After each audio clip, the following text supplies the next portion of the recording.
Ladies and gentlemen, the President of the United States, Donald J. Trump, and First Lady Melania Trump, accompanied by their Majesties, King Charles III and Queen Camilla.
Thank you very much. Please.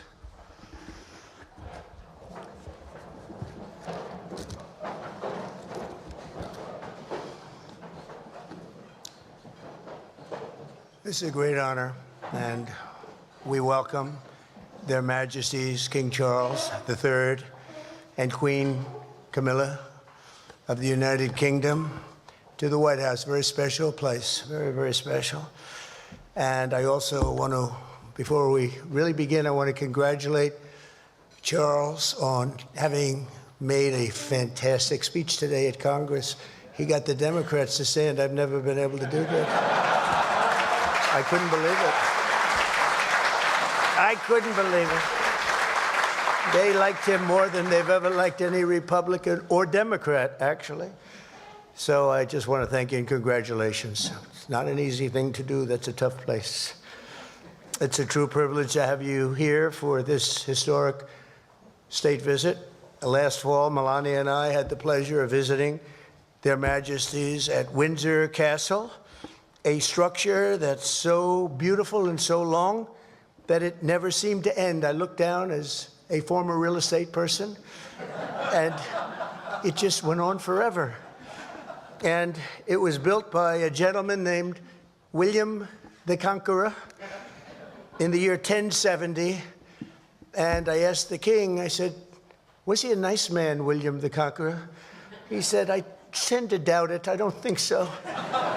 When they call you William the Conqueror, generally speaking, you're not going to be too nice, but he must have been something, because it was nothing like I've ever seen Windsor Castle. But tonight, in return, we are really doing something that's very special, preparing to celebrate the 250th anniversary of our Declaration of Independence, a big time in our country, very big time.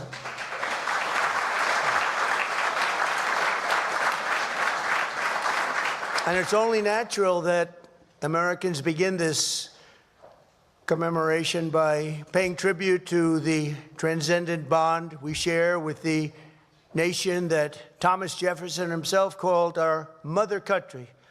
He used to go around saying, "That's our mother country." How nice. From English towns and Scottish hills, from Welsh mountains and Irish villages, a people unique in history sailed across the mighty Atlantic to settle and civilize this continent in the name of God, King, and country. So beautiful. They called it New England and meant that very, very literally. The first Americans saw themselves as free men carrying the forward and central liberties and ancient rights of the Anglo-Saxons into this new and beautiful world. In the eyes of America's founders, our war of independence was fought not to reject this heritage, but to reclaim it and perfect it. As the founding father, George Mason, wrote, "We claim nothing but the liberty and privileges of Englishmen in the same degree as we had still continued among our brethren when we were in Great Britain." The Declaration of Independence was a miracle for the ages that sparked a far-reaching revolution in self-government and human freedom.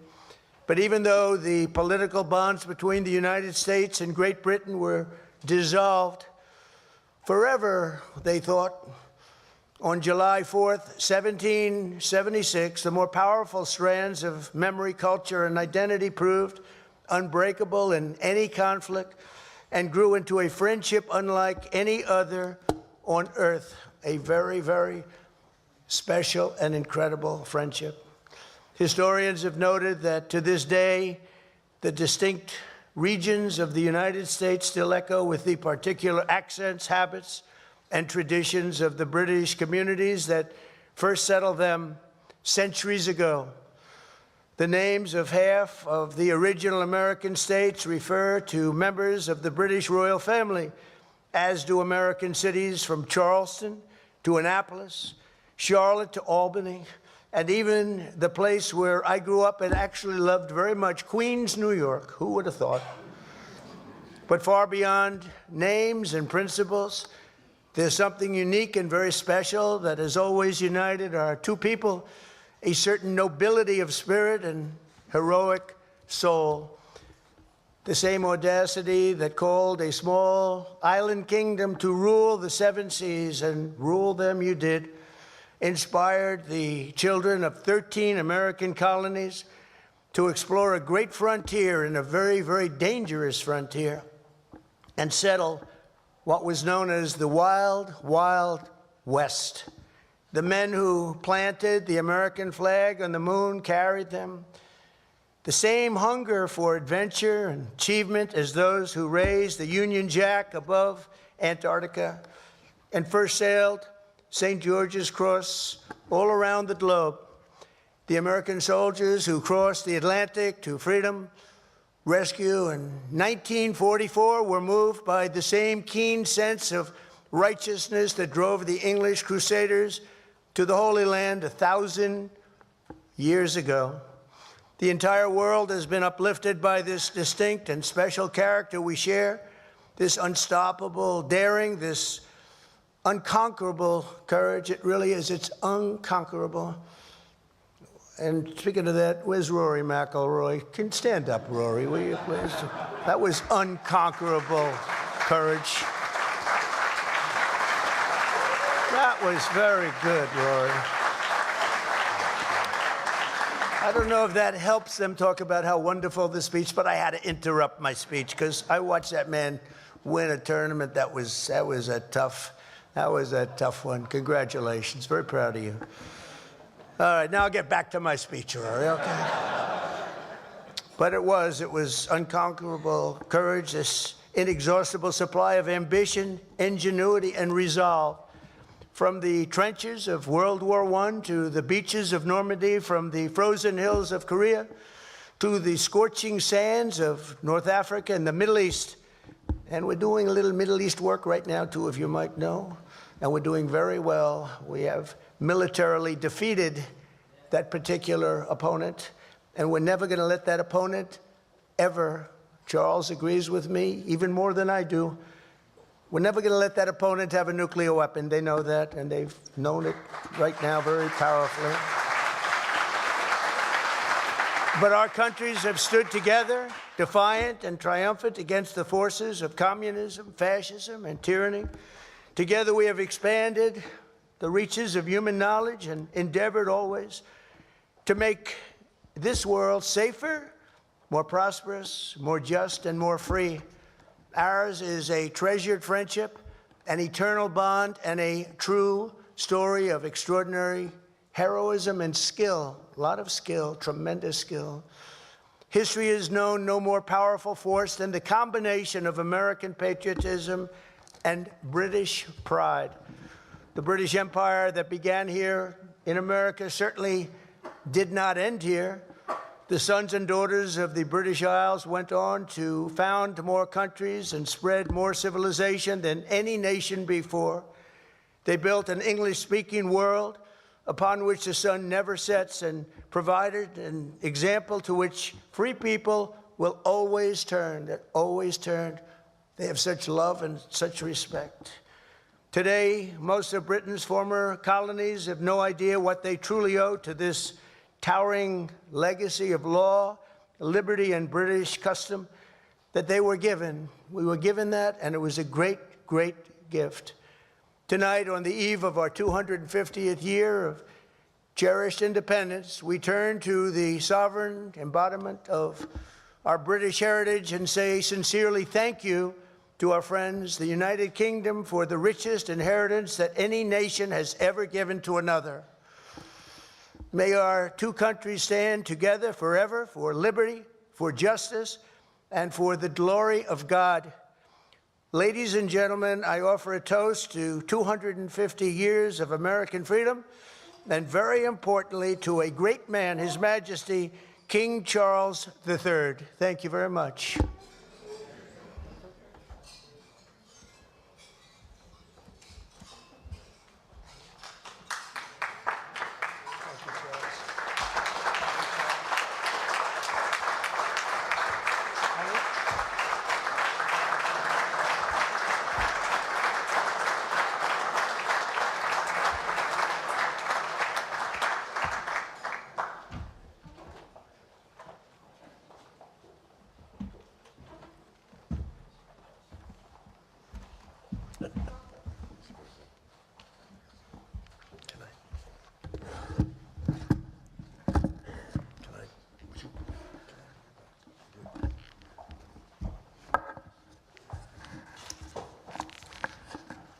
Mr. President, First Lady, my wife and I are most grateful to you for your generous hospitality as the United States celebrates this very special anniversary year of the Declaration of Independence.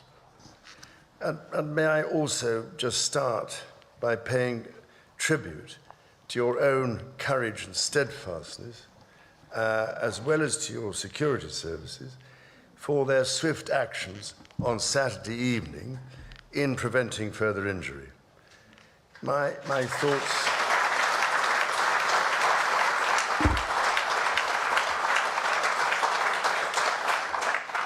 My thoughts and sympathies are very much with you, the First Lady, and all those guests for whom this must have been a very upsetting incident. As the words of that famous anthem remind us, this is the land of the free and home of the brave, as your own response demonstrates. What used to be called in the last war in the United Kingdom, keep calm and carry on. I now realize, ladies and gentlemen, to my amazement, that my first visit to this remarkable country was over 50 years ago, and, Mr. President, the golden threads of history and heritage between our lands are also embodied, as you mentioned earlier today, in your own family and your own family story, whose roots trace back to the beautiful landscapes of Britain's Outer Hebrides and continue, as we know, in the great golf courses of the Highlands. I can only imagine the immense pride with which your own dear mother, indeed both your parents, must be looking down on the great office to which you have been elected for a historic second term. And if I may say so, it is a particular pleasure to be back in this wonderful building, the heart of your democracy. On this occasion, I cannot help noticing the readjustments to the East Wing, Mr. President, following your visit to Windsor Castle last year. And I'm sorry to say that we British, of course, made our own small attempt at real estate redevelopment of the White House in 1814.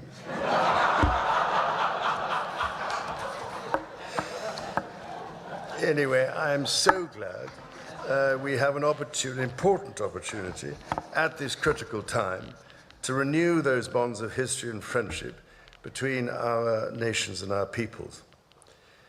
2.5 centuries ago, the United States of America was founded through an audacious and visionary act of self-determination.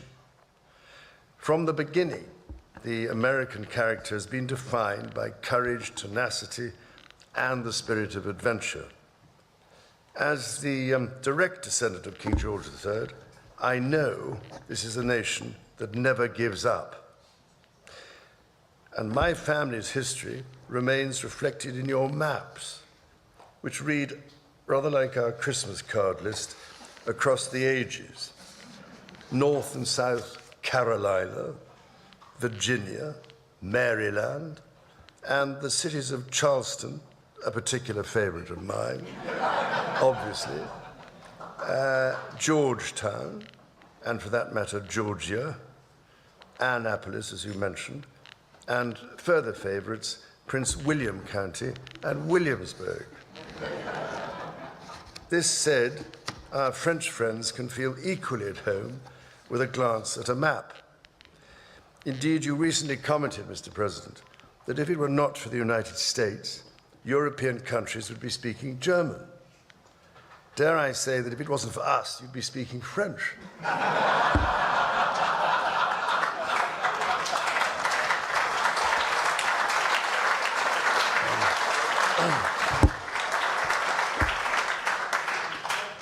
Of course, we both love our French cousins greatly, and we three estates are not only bound by our shared values, but by a profound belief that together we are more than the sum of our parts.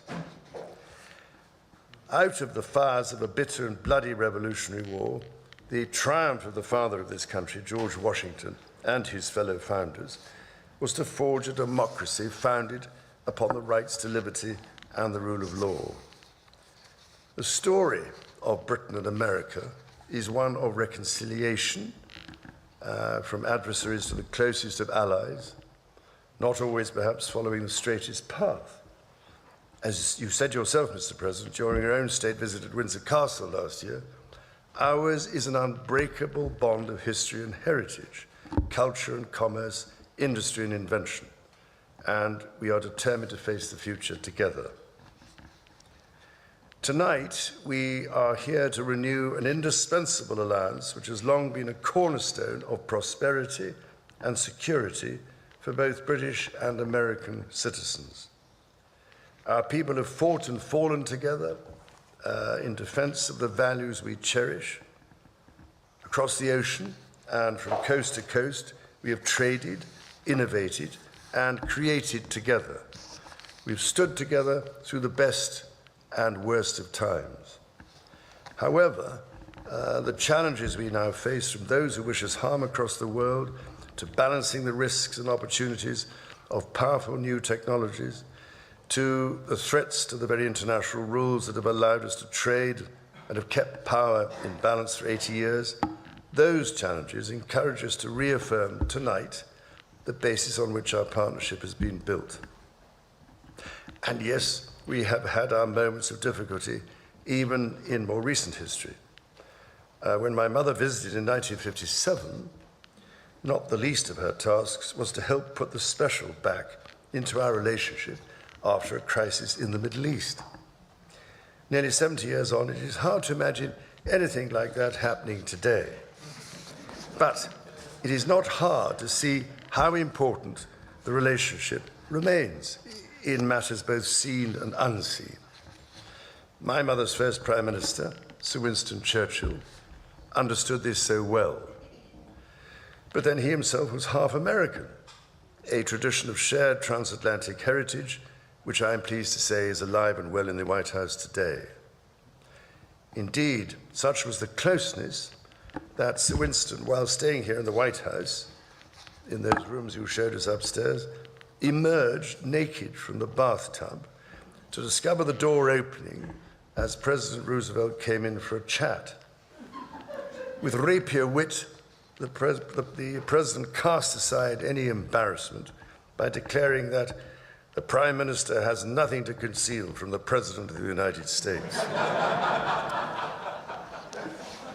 This warmth came after testing times between our leaders in the early 1940s. The kinship and friendship of many centuries provided great reassurance to my late grandfather, King George VI, as it did to my late mother. It means every bit as much to me. Of course, my late mother met no fewer than 13 serving presidents, thankfully all of them fully clothed. The first president I had the honor of meeting at the age of 10 in 1959 when he came to Balmoral was President Eisenhower, who had served as Supreme Commander of the Allied Expeditionary Forces during World War II at a most critical time in the darkest days of the 20th century. American leadership helped rebuild a shattered continent, playing a decisive role as a defender of freedom in Europe. We and I shall never forget that, not least as freedom is again under attack following Russia's invasion of Ukraine. Today, our partnerships in NATO and AUKUS deepen our technological and military cooperation and ensure that together we can meet the challenges of an increasingly complex and contested world. And speaking of submarine alliances, there was one particular AUKUS predecessor, launched from a UK shipyard in 1944, that served for the majority of her life attached to the 4th Submarine Squadron in Australia, playing a critical role during the war in the Pacific. Her name? HMS Trump.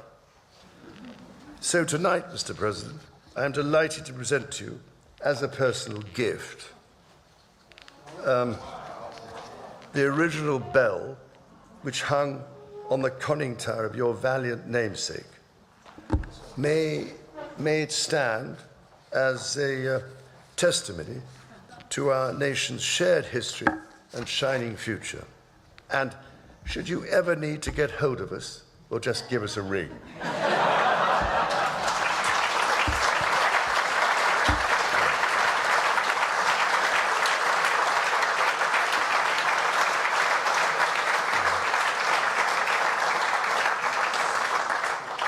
For 250 years, the ingenuity and imagination of the people of the United States have been an inspiration to the world. This land of opportunity has nourished some of humanity's greatest minds, from the industrial age to the space age. So many miracles of the modern world have been and still are invented in America. Indeed, we have followed the voyage of Artemis II, or Artemis II, as my family and I might like to call her, with close attention. Now, I know you have big plans for the moon, Mr. President, but I've actually checked the papers, and I rather suspect it is already part of the Commonwealth, I'm afraid.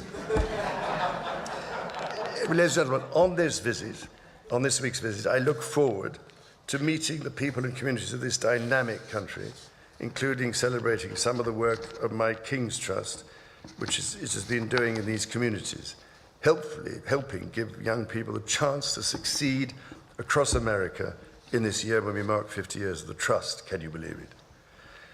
Every year, millions of Britons journey to this remarkable country to experience its glorious national parks, soaring mountains and ancient forests.